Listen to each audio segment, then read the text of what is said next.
And what about you? And yes, we have another new tool to the arsenal. It's this wee fuse current tester. But before we start the video, I'm going to do a plug.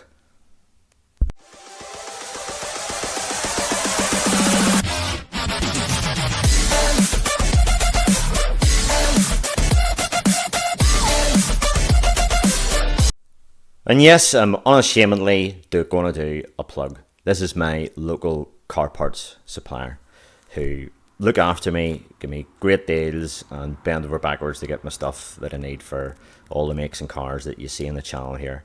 There's a lot of cars I do, and I don't record the stuff. I only record the sort of interesting stuff or some of the run-of-the-mill stuff. But most of my gear comes from these guys. And they give me promotional material all the time and stuff for free. I don't work for them. They haven't paid me any money to say this. So I'm doing this purely because I think they're great.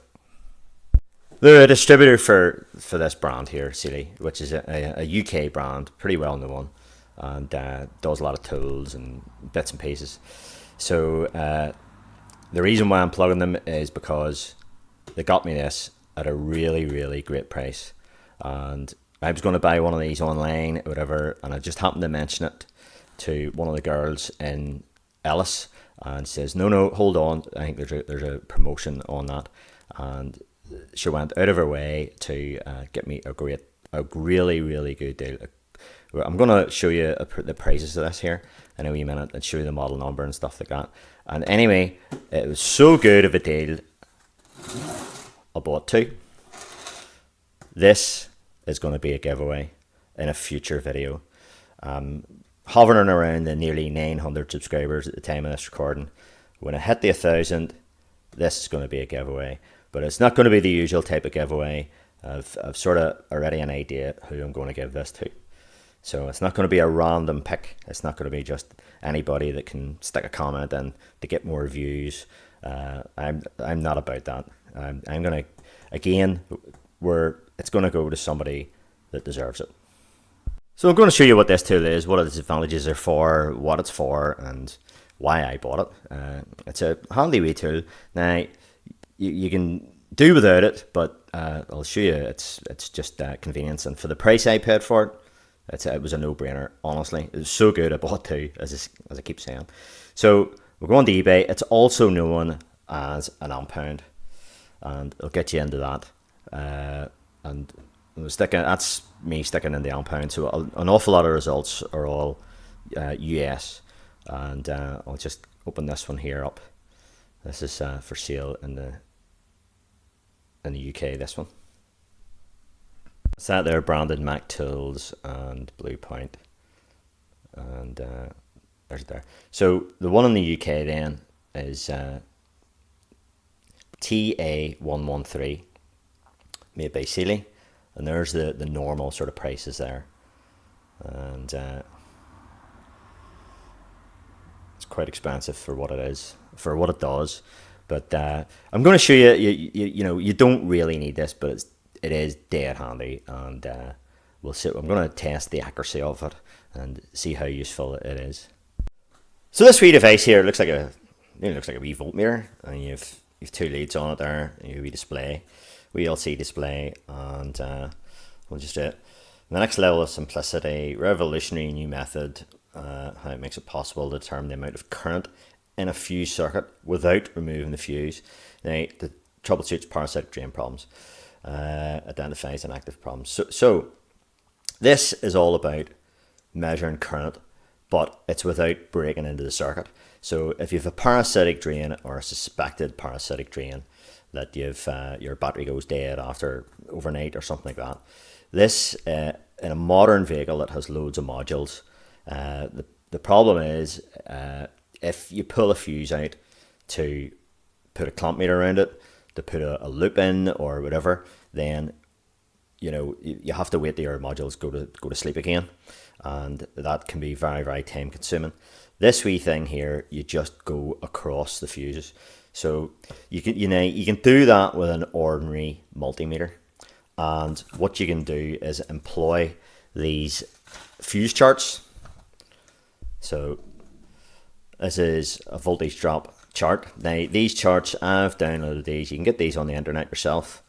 Don't ask for a link, find it yourself. This is off the Power Probe website, and just type in Power Probe fuse voltage drop chart. So what you're doing is, if there's current flowing through this fuse, then across these two pins here, there will be a volt drop.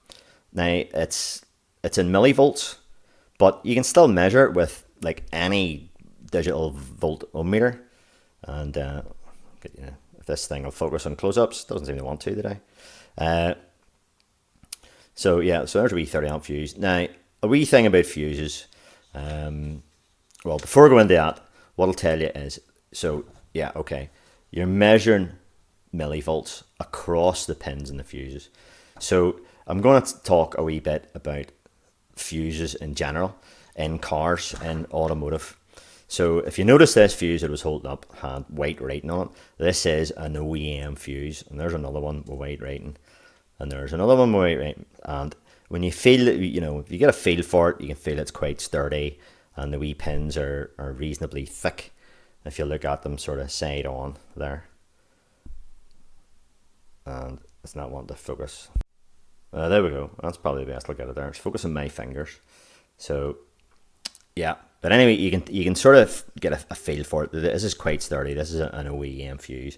Now in the background here, you'll probably see these are fuses off, I don't know where I got these, Amazon or eBay or something, and you buy buckets of them here for a couple of quid, and as soon as you get them, you can feel that they're pretty flimsy and they're far thinner, so they'll not make a good contact. That is very, very thin indeed.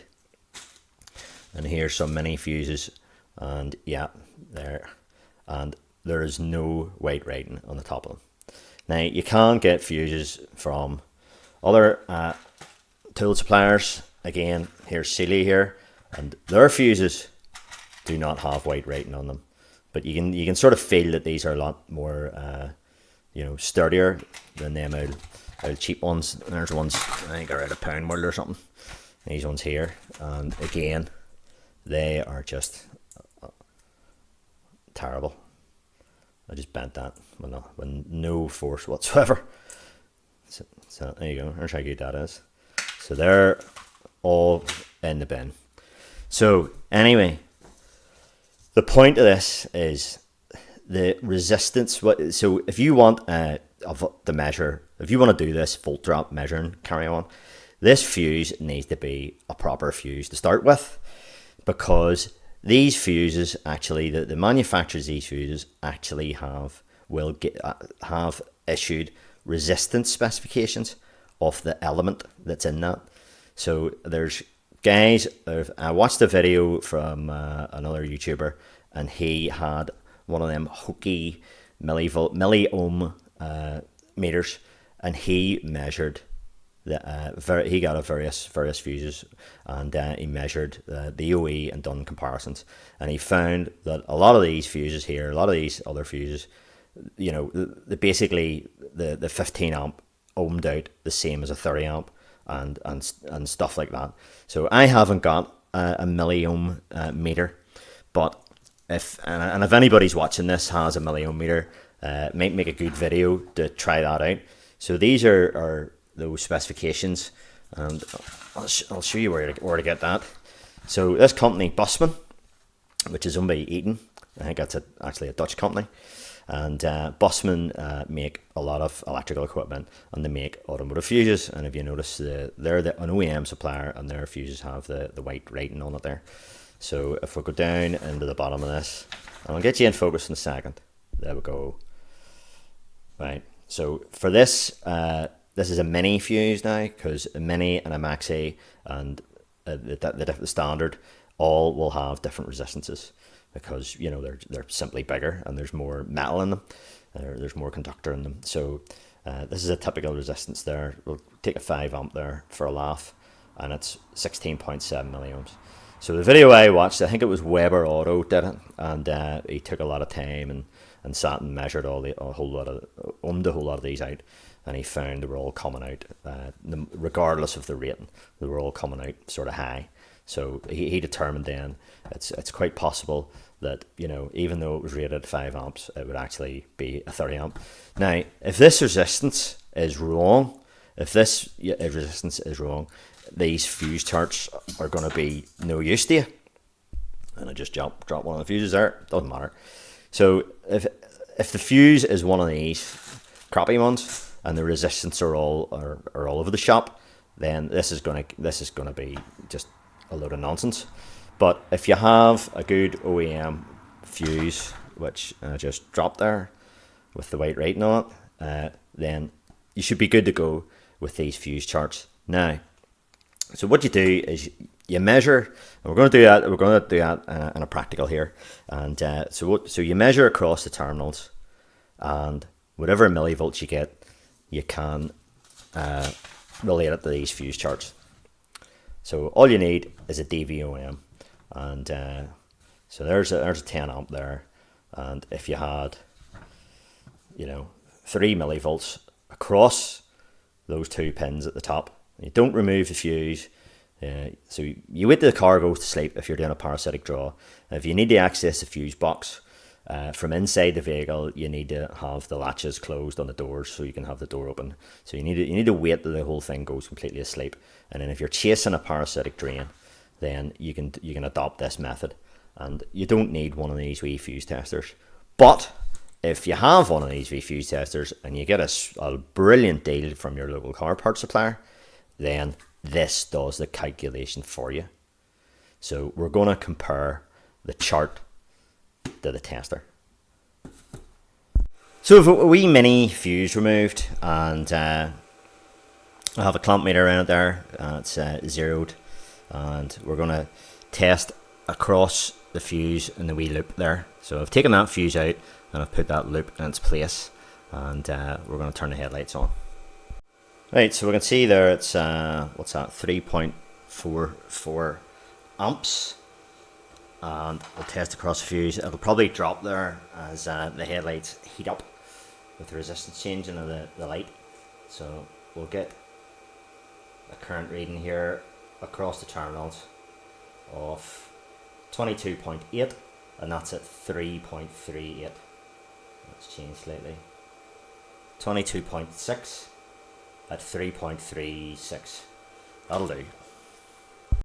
Right, so here's our numbers. It was jumping about a bit, and the noise you hear in the background, that's a battery charger on there. So I think the battery's going low on my car there, and I think it may be needing a new battery soon. But anyway, so these numbers here, I got this off these charts now.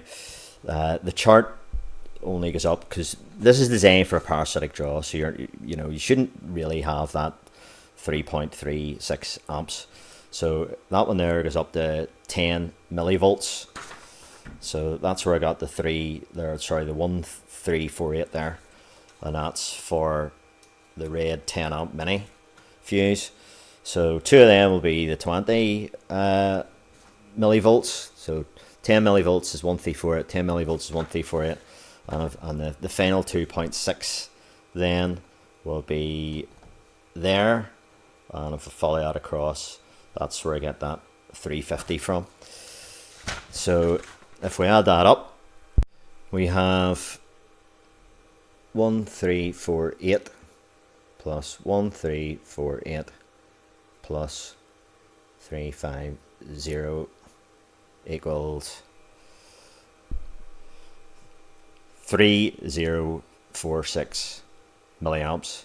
So we're reading 3.36. So yeah, there is a bit of a discrepancy, but we're putting that in the clamp meter, and as you saw, the values were dropping as we were doing the testing there. So it wasn't pretty constant.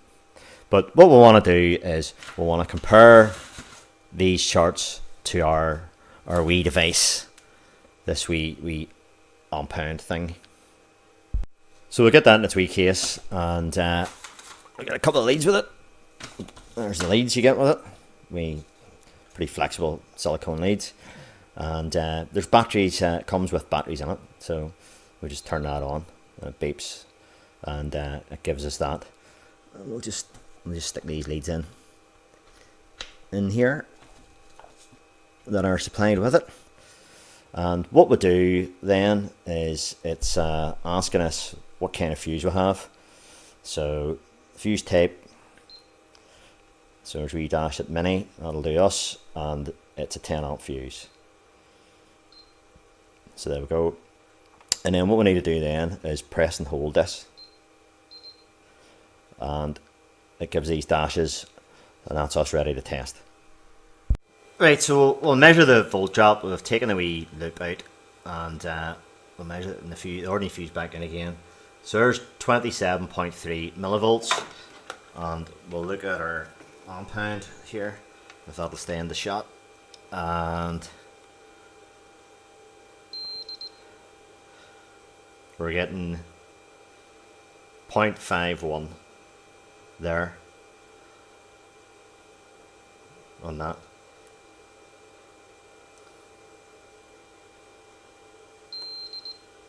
I don't know, it must have been on it right there. 3.6 amps.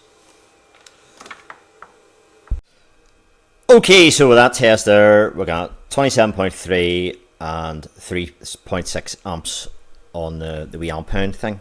So we've got our 1348 for the 10, 1348 for the 10 from what we got with this. And then the 7.3 is, where is it? 7.3, and that's 984 on the chart. So 984 on the chart, and let's see, we'll add that together, and we'll have 3680 milliamps, and the amp pound was reading 3.6 amps. So there you go. That sort of correlates. That correlates a bit better than the clamp meter there. So yeah. So goes to show, those charts are pretty good, there's no doubt. But the wee amp pound just takes the hard work out of that. So what we can do as well, now this is with no settings in it whatsoever. So and the car's turned off at the minute, and hopefully it's sleeping. So if I can get my hand out of the way, we can just go across the fuses there, and there's a wee continuity beep there. So that's giving us fuse integrity. So that's with no settings in it whatsoever. So I'm going to just turn the ignition on and see if we can see any current flowing at all in any of the fuses. And that's with no settings. So the ignition on the car, and I've a wee battery charger on in the background there, because I think this car's going to need a battery very shortly. So what we can see, if we go across the fuses here, there's 0, so it's good fuse, but there's no current flowing. 0 there, good fuse, no current flowing. Oh, and there's 0.02 of an amp, so there's current flowing through that fuse there. And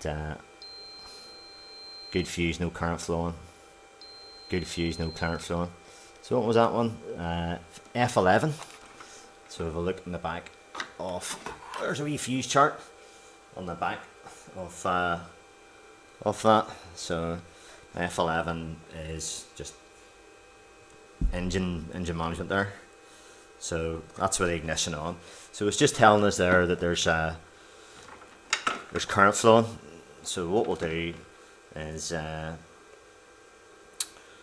what is that? Right, fuse tape is a mini and 15 amp, and we'll hold that down, and that'll tell us what current's flowing through that fuse. So there's 0.08 of an amp there flowing through that fuse there. So there's a couple of uses for it there. So there we go, boys. I think that's boys and girls. I think that's probably all I'm going to show you for this video. This wee amp pound. Yes, use an ordinary DVOM and you can get these charts, or you can just simply go across all your fuses. So with your fuse box lid off, you just go across your fuses, and when you change the fuse style and the current, you need to change it in this. This thing here, well, there's no off button on it. It just knocks off itself after 10 minutes apparently, and it's showing us that last value there. So yeah, so rather than look up the charts, that's it. So as I said towards the start of the video, I got such a good deal in these from the parts supplier LSR Parts in Carrickfergus. This second one here, that one there, the one that's not opened, is going to go to a loyal subscriber, let's put it that way, and that'll be in a future video when I hit 1,000 subscribers. So many thanks, all the best, thanks for watching, hopefully you got something out of that, and yeah, good wee tool. It's a bit expensive for what it is, and but if you can get it, you can get it at the promotional price there. I think it's worth the money. So thanks for watching again. All the best. Thanks. Bye bye.